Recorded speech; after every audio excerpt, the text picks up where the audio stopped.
வெல்லாப்பள்ளி நடேசனுக்கு பதிலுடன் CBI மாநில செயலாளர் பினோய் விஸ்வம். பாராளுமன்ற தேர்தலில் வெல்லாப்பள்ளி நடேசனிடம் பணம் பிரித்துள்ளதாகவும் அதற்கு சரியான கணக்குகள் உள்ளதாகவும் பினோய் விஸ்வம் கூறினார். വെല്ലാപ്പള്ളിയുடன் എന്തവിധ വാക്കുവാദത്തിற்கும் ഇനി ഇല്ല എന്നും അവർ കൂറിനാർ.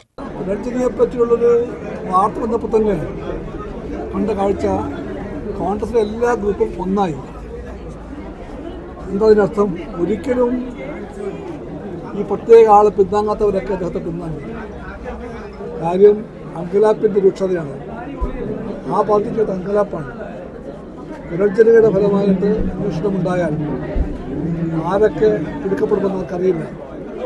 അത് കോൺഗ്രസ് പാർട്ടിയെ അല്ലാണ്ട് ബാധിക്കുന്നവർക്കറിയാം. അതെല്ലാം കൊണ്ടാണ് കോൺഗ്രസിൻ്റെ ഈ അങ്കലാപ്പ്. പ്രതിപക്ഷ ആരോപണമല്ലേ, പ്രതിപക്ഷം ആരോപിക്കണ്ടേ? പക്ഷെ പ്രതിപക്ഷം കാണിക്കുന്ന അങ്കലാപ്പത്തിന് പ്രതിപക്ഷത്തിന് എല്ലാവർക്കും ഒരേപോലെ അങ്കലാപ്പുണ്ടായി തോന്നുന്നു. പ്രതിപക്ഷ ഭാഗത്ത് തന്നെ കാര്യഗതരാണ്, ഭയപ്പെട്ട് അവർ നിൽക്കുകയാണ്. ആ ഭയപ്പാട് അറിയിക്കുന്നത് എന്തെല്ലാമോ കാര്യങ്ങൾ അവർക്ക് ഭയമുണ്ടാക്കുന്നുണ്ടെന്നാണ്. കമ്മ്യൂണിസ്റ്റ് പാർട്ടിക്ക് വേറെ ഗൗരവമേറിയ രാഷ്ട്രീയ പ്രവർത്തനങ്ങളും ദൗത്യങ്ങളും പൂർത്തിയാക്കാനുണ്ട്.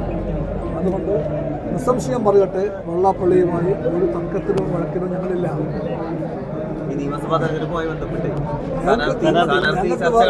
ഞങ്ങൾക്ക് വേറെ ഗൗരവമേറിയ രാഷ്ട്രീയ ദൗത്യം പൂർത്തീകരിക്കാനുണ്ട്. അതിനിടയ്ക്ക് വെള്ളാപ്പള്ളിയുമായിട്ട് തർക്കത്തിൽ വരാൻ നേരെ സീറ്റിലേക്കില്ല.